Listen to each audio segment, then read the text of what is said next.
figured I'd come out here and do a little update on my truck. If you're subscribed to my channel or have seen my videos, you know a little bit about this truck. I have owned this truck. I bought it January of 2019. So I've had it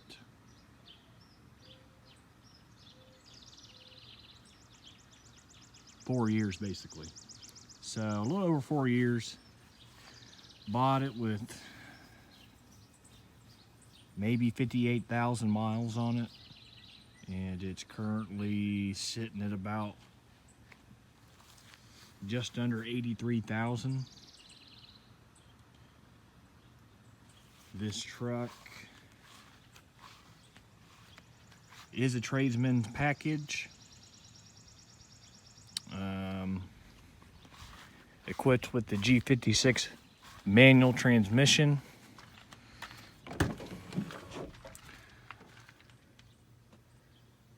So manual transmission G56, it's sitting at 82,429. So in 4 years, I've put 24,000 miles on it in 4 years. I don't drive it much, but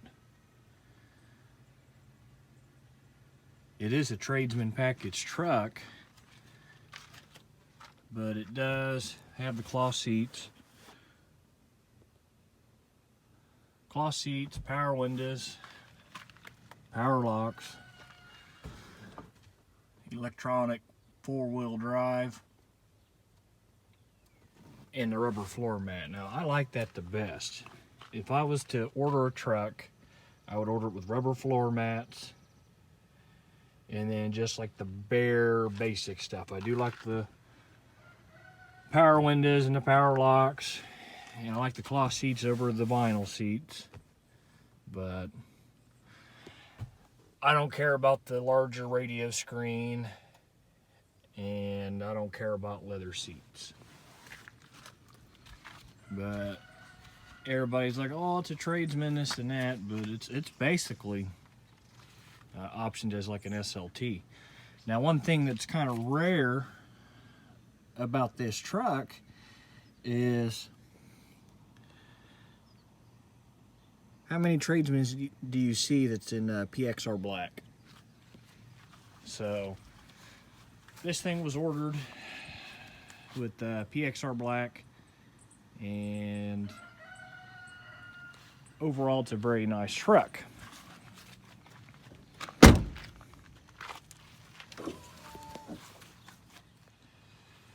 We'll start with the front. Go back to some of my older videos, you'll see this is not how it looked. Like I said, the truck was a tradesman, so I had the tradesman grill. I bought this Laramie, OEM Laramie grill off of eBay, swapped it to a Laramie grill. When I bought the truck, it had come with a ranch hand front bumper, and I liked it at first, but after a while, it kind of got old. You know, with that ranch hand sticking 1.5 feet this way, it was hard. It's already hard to reach into the engine bay and work on it. So the ranch hand just made it more difficult to change oil or work on the truck overall. So I sold the ranch hand and I put a stock chrome bumper back on it. Now, I opted for the non-fog light bumper because this truck wasn't equipped with the option. Now, I guess I could have bought the harness and the lights and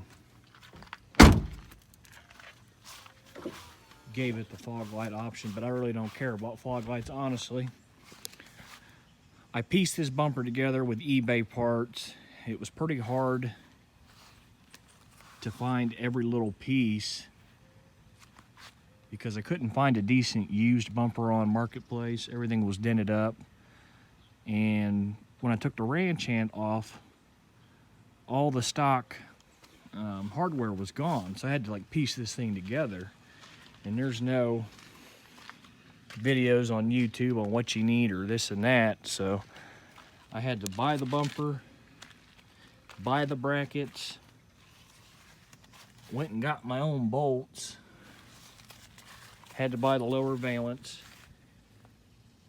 which the push tabs to install it onto the bumper, and then all these brackets and trim pieces behind it.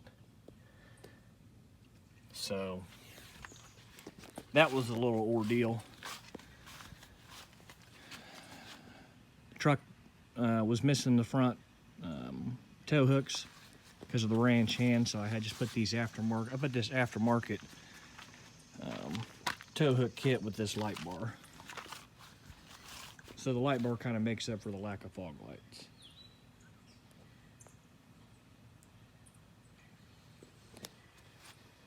Here recently, I replaced the cab lights. The old clear cab lights were discolored and sun damaged. So you can actually buy the whole cab light kit off of Amazon. And I'd like to say it was like 90 bucks, 95 bucks for the whole cab light kit, and it come with OEM lenses, the harness, the rubbers, the screws, everything you need to say, let's say your truck didn't have cab lights from the factory to put cab lights on. It was all OEM equipment, which I liked. So it's got clear lenses, new clear lenses, and then I swapped out the amber LEDs for white LEDs.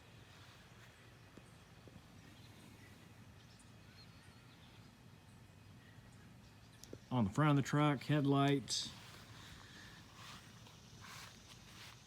I like the factory headlights to begin with, but they're nothing special, so I got these Alpha Rex headlights.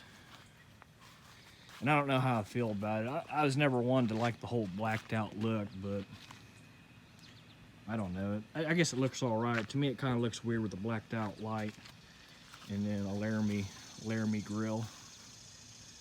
But these are Alpha Rex. I think it's Alpha Rex Lux. The Lux one. It wasn't the top of the line one, it was like the one step down. These installed okay. These were not too bad to install. I did have problems with this right side headlight. I had them installed and the right turn signal went out. But about a week and a half going back and forth with Alpha Rex, they did pretty decent on the customer service.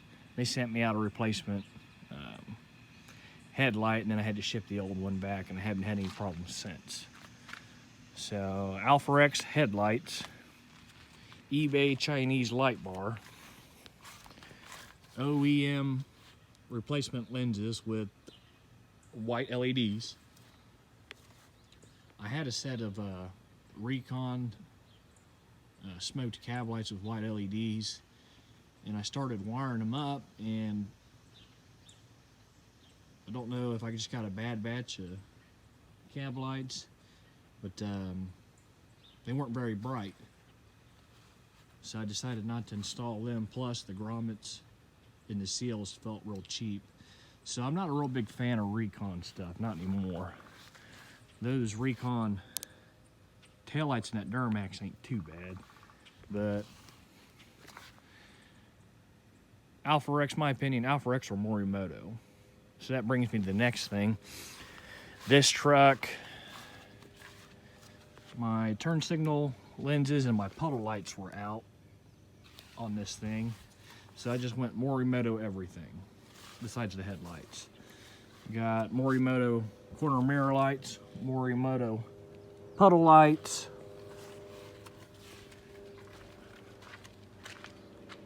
Morimoto third brake light. In which I do like this third brake light because it's got I got the hyper flash module too. So when you hit the brake pedal, it'll flash.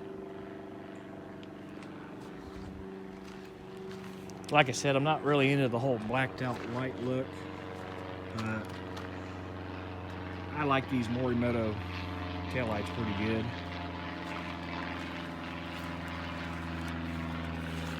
These were back order. I had to wait about a month to get them, but they seem like they fit real well, and so far they're working good. Again, Morimoto LED license plate lights, and then I got the backup light bar. Now what's nice about this backup light bar is it wires into your taillight directly.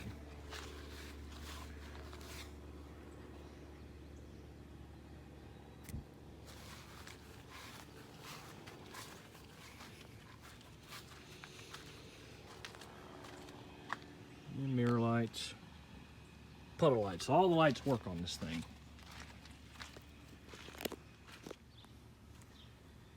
As for front suspension, this truck come with stock coil springs with those cheap coil spring spacers that make your coil spring look like it's kicked out in the front. So I decided to bite the bullet and I was either going to go with Carly or Thurin, so I decided to go with Thurin, and I bought pretty much everything you can for this thing that Thurin offers besides dual stock reservoir shocks. So it's got the Thurin 2.75 leveling coils, I think, Fox reservoir shocks, Thurin sway bar, front track bar, and the Thurin radius arms. And them radius arms are beefy. Those were absolute bear to install. They were heavy to hold up. Continuing with the front end. I don't know if I can. Fox steering stabilizer. Like I said, Thurin track bar. And then I got the center G, what the hell do they call that? Drag link, basically.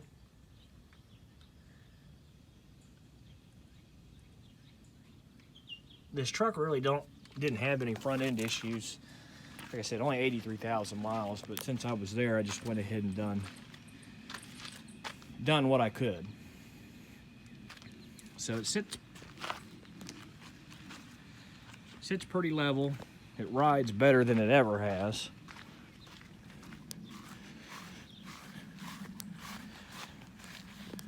Sits level, and it rides pretty good. Definitely better than it did with them original coil spring spacers. Now what was kind of cool was all this Thurin stuff, man, it was over $5,000. Maybe $5,500 for everything, and then I installed it all myself.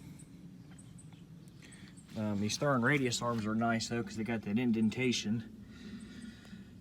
In the wintertime, which I don't drive this truck in the wintertime, but in the wintertime I'll throw my stock wheels with 37s on them, and they don't rub at all because of those radius arms. Wheels, nothing special. American Force 22x12. I think it's called Atom, ATOM, American Force Atom wheels. Spike lug nuts off of eBay. And then the Nitto 420Bs. These are nice tires. Size, I think it's a 315. Where's it at? Yeah, 315, 45, 22. So these tires are pretty nice. They do good in the rain. So that, did that. In the back here, I also did everything Thurin-wise in the back. Fox shocks. Thurin rear sway bar. Yeah, rear sway bar and coils. I did put the softer coils back here, which made it squat pretty bad. If you remember, if you look back on some of my older videos, I towed that second gen back from Kentucky, and I had to put the truck on my trailer backwards because the coils squatted so bad where they were soft. I bought the mid-rate coils, that's what it was, mid-rate coils.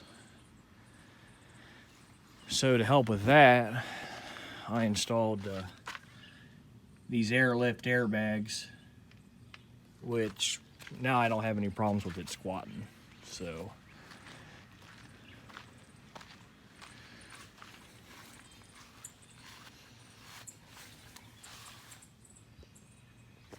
truck has a 5-inch straight pipe exhaust, Flow Pro, no muffler.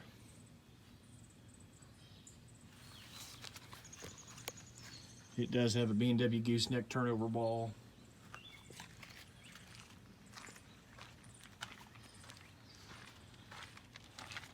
On the inside, like I said, this is a tradesman truck. It come when I bought it with the factory Mopar steps, the chrome ones. So I installed these Ant Research ones, which is kind of ridiculous because you got to buy the whole setup from Ant Research, and then you got to cut the board yourself, which is kind of dumb. I think they should sell you the boards already pre-cut. But that's just my opinion. It took me about a day. The wiring was easy. It just plugs into your OBD2 port.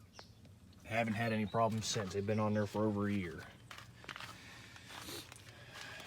WeatherTech floor mats. Those are nice. These are the switches for my wheel lights and my rock lights.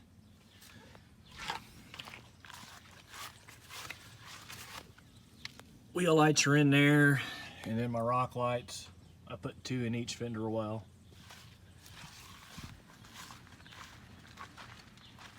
I just went with 2. It's hard enough to install these and run all these wires. I got wires galore, and I wanted to try to make it look clean. That's the button for my light bar. Window tint, 5% window tint on the back windows, the front windows, and then the brow.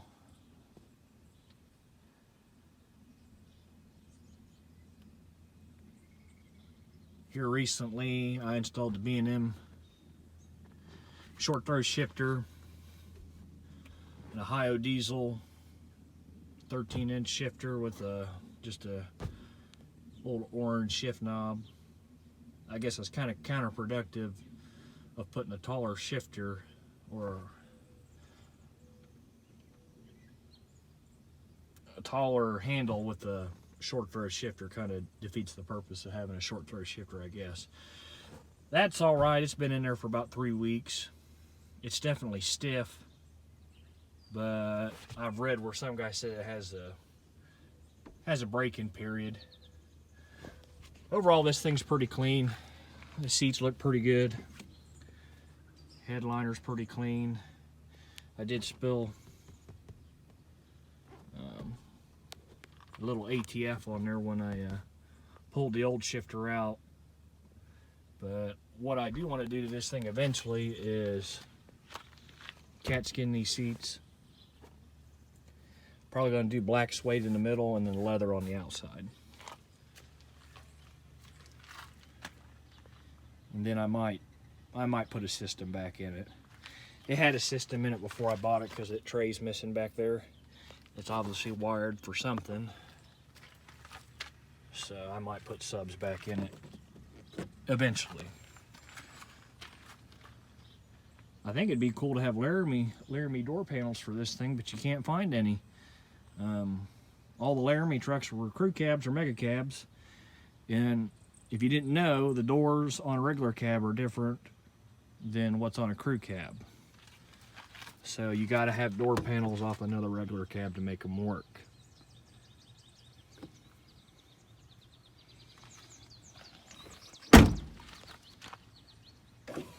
But the ant steps look pretty cool. I like that no step look.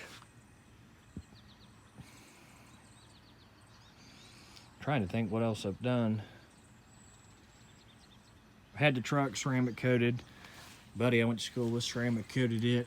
5-year ceramic coating, that's been great.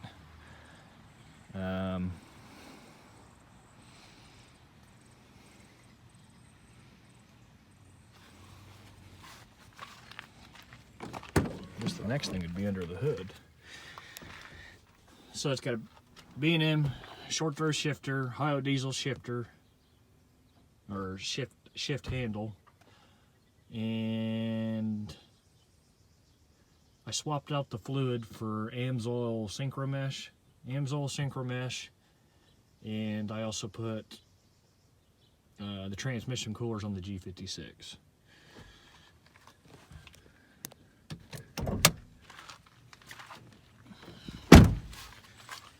Underneath the hood, just your basic stuff. Whirly custom fab, upper radiator hose, Banks intake horn, all the Banks tubes, Whirly custom fab, hot air intake. Only thing I can say about this thing, since putting it on, you definitely hear the turbo better. Upgraded boost tubes. I never really had any problems with this turbo, but Black Friday they had a sale on the Fleece Cheetah turbos, so I just went ahead and earlier this, I guess you say early spring, late winter, had a Fleece Cheetah put in. I couldn't get a steep speed manifold in time for when I had Firepunk do the installation on the turbo, so no steep speed manifold as of right now. That's on the thing to do. Fleece coolant bypass and ARP 625s. Now I had bought those ARP 625s probably 4 years ago, so I might have paid $900 for them 4 years ago, and now they're like $1,300 bucks. But some other things that I got to do in the engine bay here is I got a powder coated valve cover. I got the grid heater delete, which I should have done when I did that intake horn, but I didn't know at the time about that grid heater issue. And I got one of those far from stock covers, and I had it powder coated Chevy orange. So I got grid heater delete to do, powder coated valve covers, and then the far from stock powder coated radiator cover.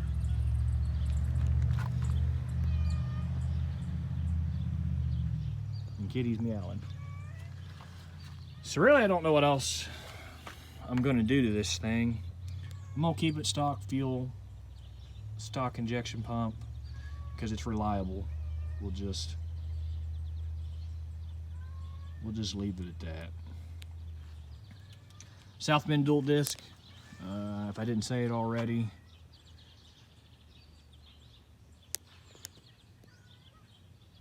And that's about it underneath here. I might do Mishimoto radiator and intercooler in it one day. We'll just have to wait and see if I do keep the truck that much longer. So that's basically a rundown of what I've done. Oh yeah, Air Dog 165, Handa Beans sump. Just did the Banks rear diff cover, powder coated Chevy orange, rebuilt both drive shafts, changed the fluid in the transfer case.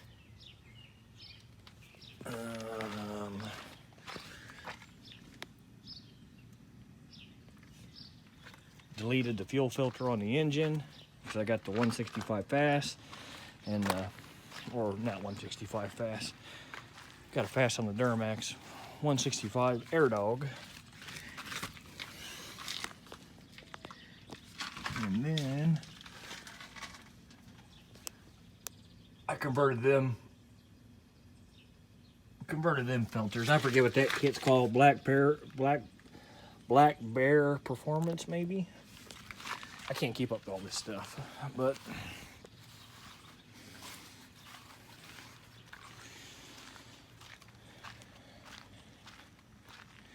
I think that's everything I've done to it. Y'all tell me what you think it's worth.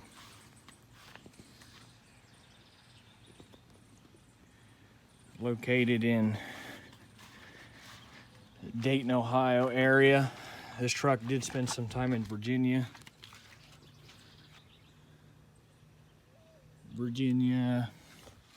I bought it in Kentucky. The previous owner before that had it in Indiana. I don't know. What do you guys think it's worth?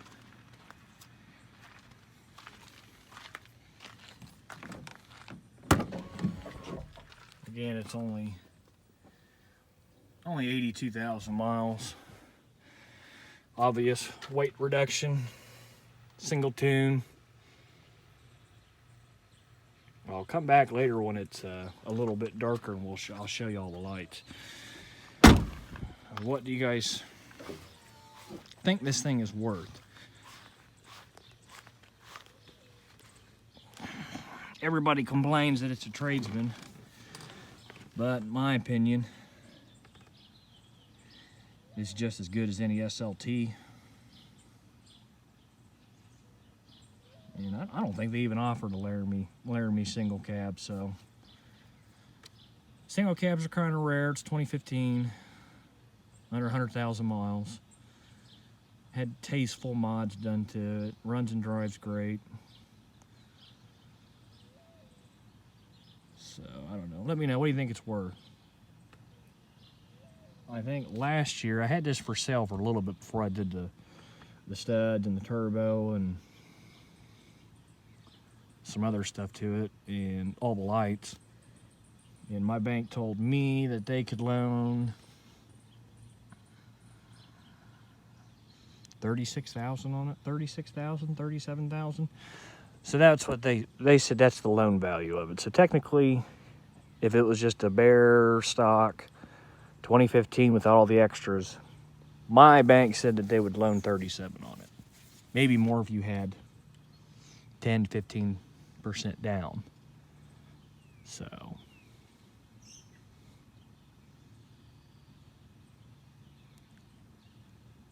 I don't know. The truck prices have went down. I don't drive it enough. I don't drive the Duramax enough either. I just drive that crappy ass Malibu. But it does sit mostly. I think within the last 2 years, I maybe put 5,000 miles on this truck. But I don't know. Let me know what you guys think it's worth. I'm curious what other people say. Tradesman truck, does have power windows, power locks, cloth seats, vinyl floors. But it is PXR black. And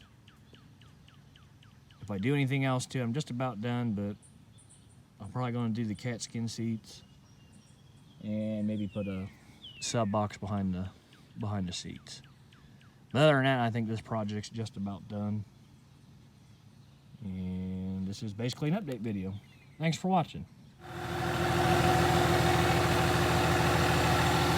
So those are the Alpha Rex daytime running lights.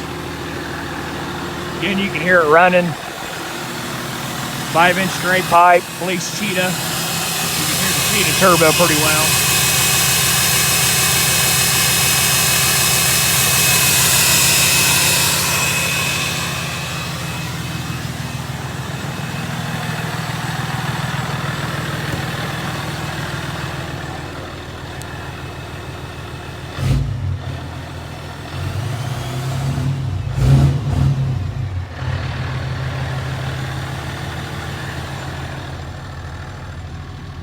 LED lights on the inside. We'll turn the lights on.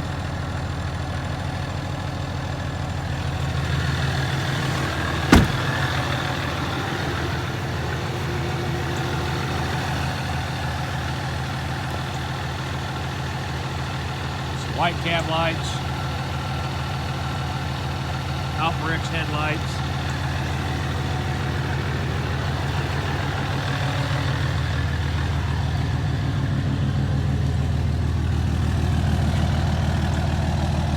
Morimoto tail lights, license plate lights.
This is what all the lights look like.